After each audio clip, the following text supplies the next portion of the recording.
La première chose, c'est qu'il vient dans un rôle de numéro 10. Clairement, dans le système de De Zerbi, on a compris que son rôle serait celui de numéro 10. Et donc, pour un numéro 10, nous, ce qui nous paraît le plus important, c'est la vision du jeu, la qualité de passe, qualité technique, bien sûr, mais quand il est face au jeu, d'être capable d'alimenter les attaquants. Et c'est quelque chose qu'on a vraiment retrouvé chez Carboni. On va le voir là avec ces quelques situations. Voilà, là, on voit quand même qu'il y a du monde. Hein, il n'y a pas de passe vraiment facile à trouver. Et pourtant, lui, il trouve un très bon intervalle de passe pour l'ailier droit. Et ça, c'est quelque chose qu'on va retrouver souvent dans des grosses supériorités défensives. Il y a souvent un bon appel, mais n'empêche qu'il faut trouver cette passe-là, là encore, entre 3-4 joueurs. Il n'y a qu'un seul joueur interiste. Il arrive à trouver par ce petit extérieur.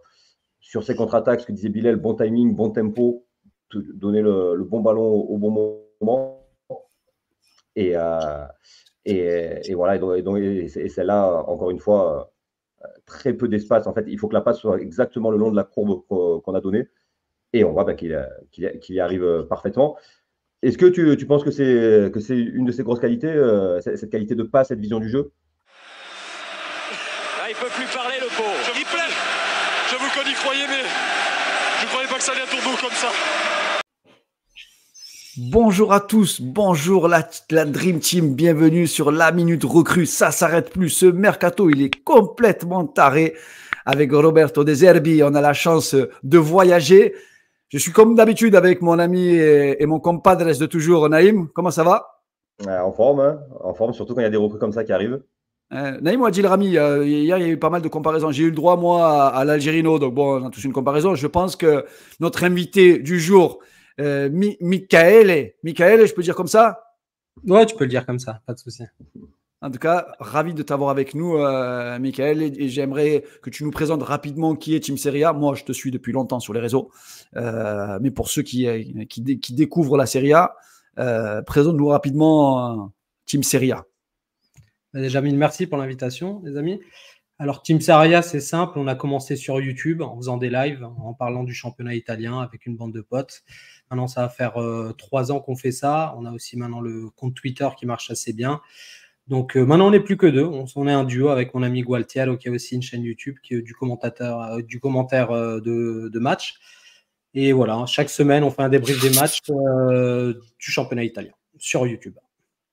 D'accord, bah génial. En plus, le championnat italien, il est en pleine explosion. On va dire que c'est devenu le championnat référent sur les 2 dernières années avec beaucoup de finales de Coupe d'Europe. Il y a une résurrection du championnat italien. Donc, on va rentrer rapidement dans le détail sur Carboni. Donc là, on a fait un petit peu avec Naïm l'analyse un peu. Il a une histoire un peu atypique, tu vois. Carboni, c'est un très très jeune joueur qui, à l'âge de 14 ans, quitte l'Argentine pour aller du côté de Catagne. Oui, après, il faut savoir que son père est footballeur hein, de base. Exactement. Il rejoint son père. C'est ça. Voilà. Qui est entraîneur à ce moment-là, c'est ça? Et il part avec son frère. Jouer là-bas à Catane, puis après, avec les problèmes de soucis financiers à Catagne, l'Inter rachète les 2 frères pour, je crois, 300 000 €. Et donc voilà, ils partent ensemble. Mais c'était des jeunes de Lanús, enfin Lanús, le club. En Argentine. Donc voilà, il était dépaysé, mais pas vraiment. Ouais, son frère. Bilal de voir une somme de 300 000 € déjà pour un jeune de ce âge-là, c'est courant en Italie? Non, c'est déjà un bon montant. Moi, de mes souvenirs, je crois, il y avait aussi Mastour qui avait fait pas mal à l'époque avec Milan, qui avait été acheté avec pas mal d'argent. Si je dis pas de bêtises, c'était 500 000. C'est un joueur YouTube, Mastour. C'était peut-être pour ça aussi. C'était vraiment la compil YouTube, Mastour. C'était la star annoncée. C'était le freestyler.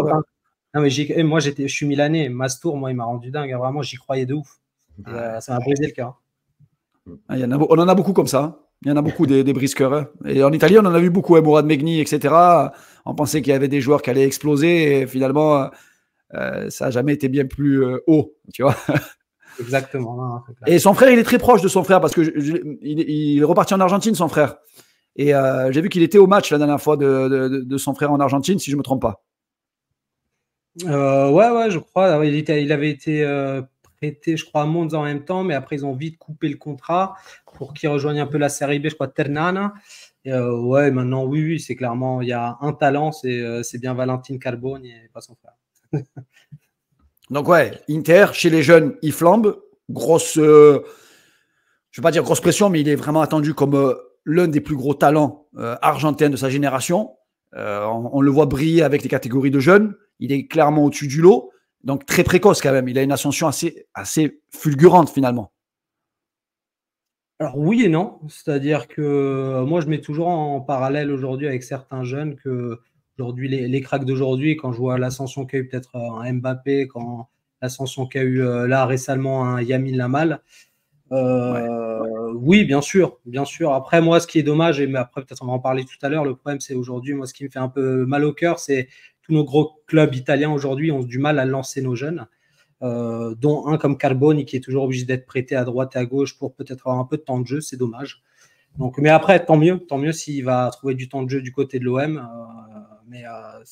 Voilà, écoute, moi c'est plus là-dessus sur le, comment dire, ce qui me fait un peu de la peine, voilà, c'est qu'un jeune talentueux comme lui n'a pas eu la chance peut-être d'avoir plus de minutes du côté de l'Inter.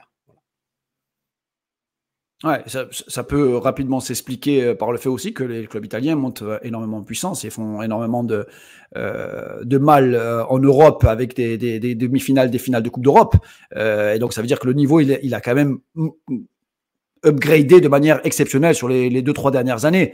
Dans les résultats, je parlais, après on pourra parler du style de jeu, mais les résultats en tout cas, ils sont en faveur des Italiens, donc c'est dur de remettre en question les choix des équipes italiennes quand on voit qu'ils sont capables de faire des finales de Coupe d'Europe et d'être sur la saison dernière, je crois que c'est la nation qui a gagné le plus de points sur la Coupe d'Europe. Oui, exactement, oui. Non, bien sûr, après, pour moi, l'un n'empêche pas l'autre. C'est-à-dire que pour moi, il a du talent, ce joueur, Valentin Carboni. D'ailleurs, les interistes demandaient plus de temps de jeu. D'ailleurs, sont un peu quand même déçus qu'il parte à nouveau du côté de l'Inter. Ils pensaient peut-être une intégration cette année dans l'effectif, chose qui n'arrivera pas. Mais moi, c'est plus, voilà, c'est lancer, voir ce qu'ils ont dans le ventre, quoi, ces jeunes-là. Et ils n'ont même pas cette chance-là en Italie, malheureusement. Justement, en parlant de talent, on a un peu analysé avec Villel, hein, c'est ce qu'on fait pour chaque recrue. En fait, on analyse le joueur. On a forcément une moins bonne vision que quelqu'un comme toi qui l'aura vu plus puissant que nous. Et justement, le but de ces vidéos, c'est de te mettre en évidence ce que nous, on a vu et que tu nous confirmes ou que tu nous infirmes parce que on sait que sur une compilation, on peut voir d'excellentes choses, mais que ça ne reflètera pas forcément le niveau du joueur. Donc voilà, nous on a ciblé 3 points avec Villel. Il y avait beaucoup de choses à dire sur Carboni. On s'est limité à 3 points, mais vraiment, c'était très, très intéressant ce qu'on a pu voir. La première chose, c'est qu'il vient dans un rôle de numéro 10. Clairement, dans le système de De Zerbi, on a compris que son rôle serait celui de numéro 10. Et donc, pour un numéro 10, nous, ce qui nous paraît le plus important, c'est la vision du jeu, la qualité de passe, qualité technique, bien sûr, mais quand il est face au jeu, d'être capable d'alimenter les attaquants. Et c'est quelque chose qu'on a vraiment retrouvé chez Carboni. On va le voir là avec ces quelques situations. Voilà, là, on voit quand même qu'il y a du monde. Hein, il n'y a pas de passe vraiment facile à trouver. Et pourtant, lui, il trouve un très bon intervalle de passe pour l'ailier droit. Et ça, c'est quelque chose qu'on va retrouver souvent dans des grosses supériorités défensives. Il y a souvent un bon appel, mais n'empêche qu'il faut trouver cette passe-là, là encore, entre 3-4 joueurs. Il n'y a qu'un seul joueur interiste. Il arrive à trouver par ce petit extérieur. Sur ses contre-attaques, ce que disait Bilal, bon timing, bon tempo, donner le bon ballon au bon moment. Et voilà, et celle-là, encore une fois, très peu d'espace. En fait, il faut que la passe soit exactement le long de la courbe qu'on a donnée. Et on voit qu'il y arrive parfaitement. Est-ce que tu penses que c'est une de ses grosses qualités, cette qualité de passe, cette vision du jeu? C'est sa plus grosse qualité pour moi. On parle de sa qualité de passe, on parle de sa technique, mais moi, ce que je retiens aussi beaucoup chez lui, bien entendu, je ne vais pas faire l'expert scout qu'il a vu chaque 5 minutes, mais moi, c'est sa qualité de contrôle aussi. Ce contrôle orienté qui le met tout de suite en avant, qui permet de faciliter les choses. Moi, c'est ça ce qui me surprend le plus chez lui. Et on le met souvent de côté, ce contrôle orienté, mais ça facilite les choses pour énormément de joueurs. Donc moi, c'est certes sa qualité de passe, mais c'est surtout son contrôle de balle qui permet tout de suite de l'orienter vers pour après passer et mettre les attaquants au but. Michael, tu viens de citer quelque chose. Donc nous, on est en train de s'amuser à étudier De Zerbi du début jusqu'à la fin de Zerbi, de son processus de construction jusqu'à la finalisation de sa partition dans un match, parce qu'il y a vraiment quelque chose d'automatisé avec De Zerbi. Et dans le troisième et quatrième joueur qui se libère sur le terrain, il y a aujourd'hui dans le système qui met en place avec l'OM, avec ballon, donc il y a souvent les trois défenseurs, on va dire les trois axiaux, celui de droite qui vient resserrer l'axe, et aujourd'hui, on a Quentin Merlin qui est latéral gauche qui à la base est latéral gauche, mais qui est milieu de formation et qui intègre complètement le milieu pour la supériorité numérique. Okay, ce qui signifie que dans l'organisation, on est souvent quasiment à 6 au milieu de terrain. Et dans les milieux de terrain, tu as les deux joueurs les deux joueurs importants de l'axe qui sont Azzin Ounahi et Amin Harit, dont leur point fort aux deux joueurs, c'est la prise de balle et l'orientation. Et leur plus gros point faible, c'est la dernière passe à ces deux joueurs, et notamment la frappe de balle aussi, où ils ont du mal à cadrer. Le plus important dans le système de De Zerbi, et c'est pour ça qu'il a vraiment, parce que le choix de Carboni, c'est un choix avéré. Outre l'âge, outre l'expérience, outre la pression, il a besoin de deux qualités. Un, la prise de balle, de se retourner rapidement avec le ballon dans une densité forte. Et deux, après s'être retourné, la prise de décision. Tu vois, et sur ce que tu viens de nous dire, là aujourd'hui, potentiellement, c'est les deux plus grosses qualités du joueur, en fait. Oui, non, mais clairement, moi, je regarde souvent l'orientation du corps des joueurs. Et ce qui est hyper important, on parle toujours, en fait, là, récemment, l'Euro, l'Espagne, la qualité du football espagnol, il faut les regarder, en fait. L'orientation de leur corps est toujours à 45, comme ce que là, comme aujourd'hui. Et je pense que De Zerbi va sûrement travailler là-dessus aussi avec beaucoup de joueurs à l'OM. C'est l'orientation du corps et ce contrôle qui te permet de suite te mettre en avant et après avoir ta vision de jeu, pas dos au but, mais être devant pour savoir ce que tu fais. Est-ce que tu avances? Est-ce que tu vas la passer? Est-ce que tu vas la passer en profondeur? Donc moi, Carboni, il a vraiment ces deux qualités qui lui permettra, pour moi, selon De Zerbi, d'être dans les meilleures conditions pour performer. Après, on va parler après de la pression populaire autour de Marseille. Ouais. Voilà. Mais là, clairement, ça peut être JB. Ouais, il y a un autre point aussi qui a été assez marquant. C'est le fait que, par rapport au fait que ce soit un jeune joueur qui est pourtant pas fini, il est très solide, je trouve, sur les appuis. Il résiste bien et il peut même être très, très bagarreur. Là, on voit même si le ballon commence à être perdu, il va se battre. Quand le ballon est proche de lui, on a l'impression vraiment qu'il fait beaucoup d'efforts, mais surtout, il résiste. Là, tu le vois sur toutes ses actions.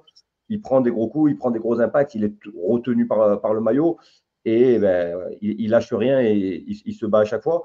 C'est une qualité qu'on ne retrouve pas toujours chez les meneurs de jeu qui sont en général plus petits, plus vifs. Lui, on sent qu'il est vraiment solide, costaud sur les appuis, qui résiste à l'impact. Alors là, il faudra le remettre dans le contexte. C'est un domaine, je pense, où la France est largement supérieure à l'Italie, enfin la Ligue 1 est largement supérieure à la Serie A, c'est l'impact physique.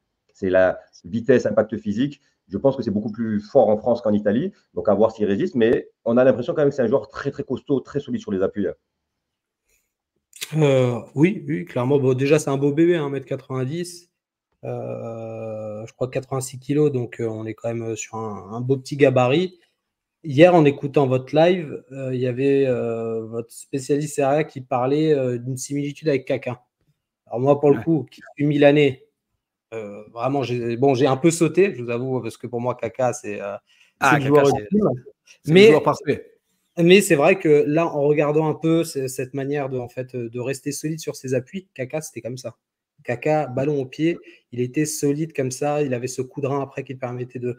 Et là-dessus, je peux le rejoindre, il a cette similitude avec Kaka, vraiment solide sur ses appuis, sur le contrôle. Et après, oui, avec l'adaptation de la Ligue 1, clairement, en termes physiques, la Ligue 1 est au-dessus de l'Italie. Mais je pense que, comment dire, il faudra qu'il s'adapte plus, pas du physique aux côtés de la Ligue 1, plus cette manière où en face, il aura des équipes moins joueuses qu'il y a en Italie. Donc, il y aura des blocs plus bas. Donc, c'est là où il faudra… on s'appuiera sur sa qualité, sa créativité. Parce que en Italie, maintenant, la différence avec la Ligue 1 aujourd'hui, ce que je vois, c'est que tu as beaucoup plus d'équipes joueuses en Italie. C'est incroyable. C'est pour ça qu'aujourd'hui, tu as un top 12 qui commence vraiment à être très, très joli à voir. Fiorentina, Bologna, Monza. Ils se sont… bien.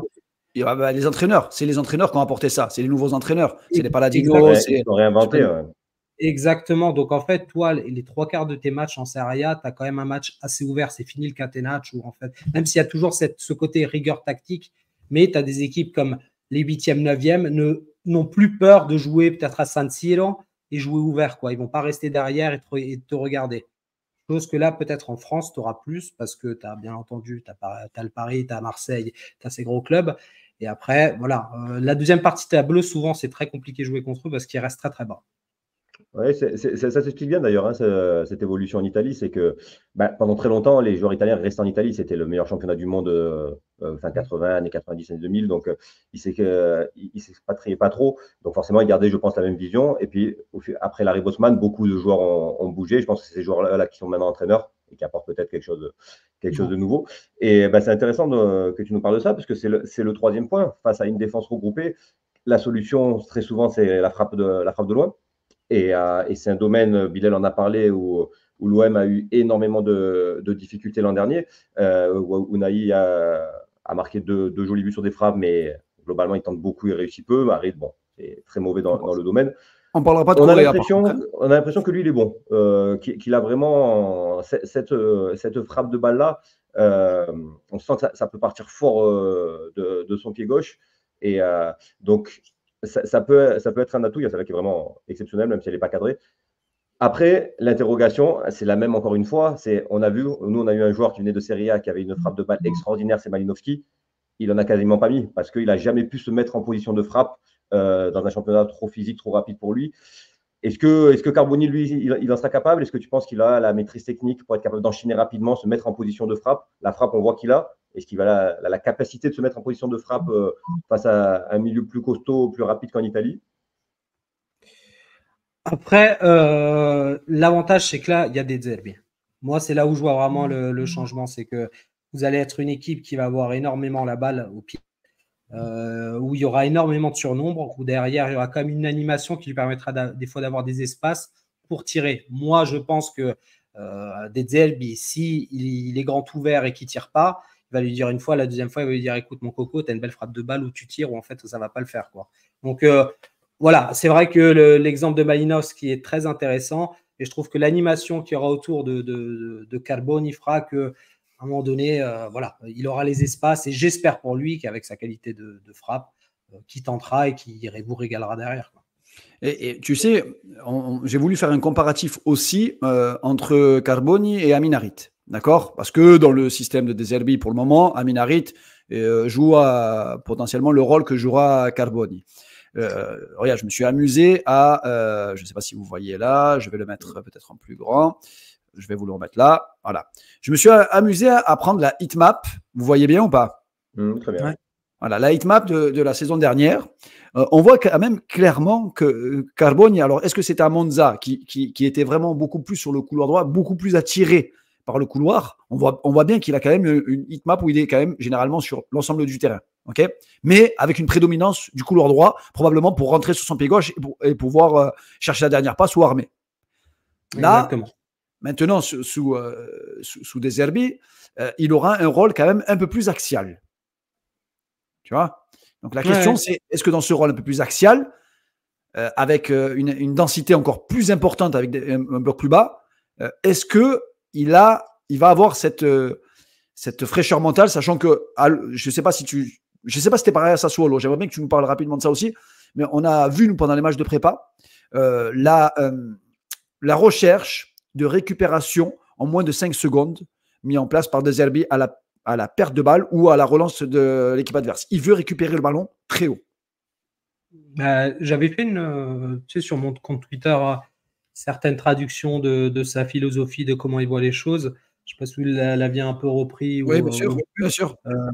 Il en parle de ce contre-pressing. Pour lui, c'est la chose la plus importante. C'est la chose la plus. C'est-à-dire que plus tu récupères haut la balle, plus tu as moins de chances de te prendre un but, quoi, tout simplement. Donc, bien entendu, ça ne fonctionne pas tout le temps. Mais lui, c'est sa philosophie et il le dit clairement. Plus tu récupères la balle haute, plus tu as moins de chances de te prendre un but. Donc, ça ne m'étonne même pas. Et je pense que dans le football moderne, tu es obligé, enfin, ce principe-là, pour moi, ça devrait être quasiment obligatoire pour tous les entraîneurs. Une question qui est importante aussi là-dessus. Tout à l'heure, on parlait de la pression marseillaise. Parce que là, Monza, aujourd'hui, le step, il est monstrueux. La manière dont le deal a été monté, c'est vraiment gagnant, exclusivement gagnant pour le joueur. J'ai envie de dire beaucoup plus, finalement, peut-être que l'OM ou que l'Inter de Milan. Là, le joueur, il est gagnant. Quoi qu'il en soit, il a un gros contrat. Soit il a un contrat avec l'OM, soit il repart à l'Inter de Milan. Donc, ça veut dire que soit il réussit à l'OM et après, c'est à l'OM de voir. Ils ont quand même mis une clause quand même qui est assez importante. Elle est entre guillemets dissuasive. Moi, je pense que plus que c'est de l'accord contractuel, tu sais, pour valoriser des actifs d'un côté et de l'autre et de faire une transaction qui peut être intéressante des deux côtés. Si le joueur vraiment explose, mais derrière, est-ce que lui, il va être capable d'absorber la pression du stade, la pression du Vélodrome, la pression du public et la pression aussi de l'entraîneur? Alors, caractériellement, pour moi, c'est pas un Argentin, lui. On sait tous que généralement, un Argentin, c'est la gancha. Vous avez Balerdi, des limites semi-tueur à gage derrière. Tu vois ce que je veux dire? Ils ont ce côté un peu énervant. On l'a vu. Ils sont énervants, mais ils ont ce taga, ils appellent ça la gancha, que lui, pour moi, n'a pas. Donc, moi, c'est le seul hic que j'ai aujourd'hui de sa venue à l'OM. C'est pas technique, c'est pas frappe de. Voilà, on en a parlé pendant 20 minutes de ses qualités. Moi, est-ce qu'aujourd'hui, il sera capable d'absorber la pression marseillaise? Parce qu'on ne parle pas d'une pression qu'on peut retrouver un peu dans les clubs avec un standing haut, tu vois. Là, c'est une pression populaire au quotidien. T'es scruté. Tu peux être aimé sur un match et détester le match suivant, tu vois. Moi, j'ai l'impression que ça peut être là que ça peut bloquer, à mon sens, du fait que de sa jeunesse et de deux, qu'il n'a pas eu une expérience peut-être derrière où il a eu une saison pleine sur lesquelles il pouvait peut-être après affirmer ses qualités de jeu. Voilà. Après, c'est vrai qu'il y a eu pas mal d'Argentins offensifs qui étaient qui avaient justement pas ce style-là, qui étaient des beaux joueurs, pas énervés, les Riquelme, les Véron, Claudio Lopez, Messi. Messi, donc chez les offensifs, ça se retrouve un peu plus que chez les défenseurs et les défensifs. Le dernier Coréen en question, moi, alors, je ne dis pas que c'est un Coréen, mais là où il lui ressemble un peu, il aime bien des fois se regarder un peu jouer. Ils savent qu'ils sont beaux à regarder. Des fois, il faut qu'ils soient un peu plus. Voilà. J'ai l'impression que ça peut être un joueur que si ça joue, tu vois, ça joue mal, il sera frustré, tu vois. Alors que des fois, tu peux pas tout le temps être bon tout le temps. Des fois, il faut gagner des fois d'une manière un peu sale, comme on dit. Et voilà. Donc moi, c'est là-dessus que c'est mon seul hic. C'est vraiment autour de la pression populaire marseillaise. Tu sais à qui je l'ai comparé, moi? Tu me dis si la comparaison elle est valable pour toi. Je l'ai comparé à Johan Gourcuff dans la gestuelle, dans la prise de balle, dans l'orientation du corps, dans le gabarit et dans l'intelligence de jeu. Sur le peu que j'ai pu voir, j'ai une similitude avec Johan Gourcuff. Est-ce que la comparaison pour toi, elle peut être valable ou pas du tout? Moi, j'ai pas de bons souvenirs de Gourcuff à Milan, donc non. Ah non, pas celui de Milan, celui de Bordeaux. Je m'appelle bien le Gourcuff. Non, mais tu as raison, on peut trouver des similitudes. On peut, tu vois, on parlait de Dybala, j'avais entendu. C'est vrai qu'il peut lui ressembler, même si Dybala est quand même un plus petit joueur. Voilà, moi, je pouvais trouver certaines similitudes avec Javier Pastore, tu vois, par exemple. Ce côté un peu grand, avec une belle qualité de balle. Voilà, moi, je pense qu'il faut qu'il montre que c'est Carboni, qui ne doit pas se calquer sur d'autres joueurs. À lui de me montrer qu'il a de la personnalité. Je ne dis pas que c'est quelqu'un qui n'a aucune personnalité, mais à lui de se créer sa propre histoire. Voilà, c'est toujours fascinant. Un Argentin gaucher, en plus qui est milieu offensif. Voilà, ça fait rêver. Maintenant, à lui d'écrire sa propre histoire. Il a tout pour réussir à Marseille. Parce que si tu réussis à Marseille, là, dans le contexte actuel, pour moi, je dis t'es le roi du pétrole. Je crois que voilà. J'espère pour lui que ça clique. Et vu qu'en plus, Roberto De Zerbi, c'est mon entraîneur adoré, j'espère de tout mon cœur que ça va cliquer aussi à Marseille et que dès cette année, ça va être champion de France. Eh bien, écoutez, merci et Mickaël et Naïm, encore mille merci à toi pour cette pertinence encore vidéo, les gars. J'ai oublié de vous demander de vous abonner, les gars. Vous voyez, j'ai pas encore les réflexes, moi, de YouTube. Abonnez-vous, cliquez, la cloche, les likes. Normalement, j'ai pas besoin de le dire, hein, vous le savez, les gars. Il y a de la vidéo, il y a du contenu. On essaye d'avoir les meilleurs experts dont Mickaël fait partie. Moi, je le suis depuis pas mal d'années, comme j'ai pas le temps de regarder toujours le championnat italien. Et moi, je sais qu'il y a de l'expertise derrière, donc je me fais mon petit résumé grâce à toi. Longue vie à Team Serie A, j'ai envie de te dire. Et on vous suit de très très près, bien évidemment, avec le Marseillais italien. On se retrouve très très rapidement parce que ce mercato, il est totalement fou. Il manque encore plusieurs joueurs qui vont arriver à l'OM. Qui dit joueur, dit la minute recrue, les gars. On se retrouve très vite. À très bientôt.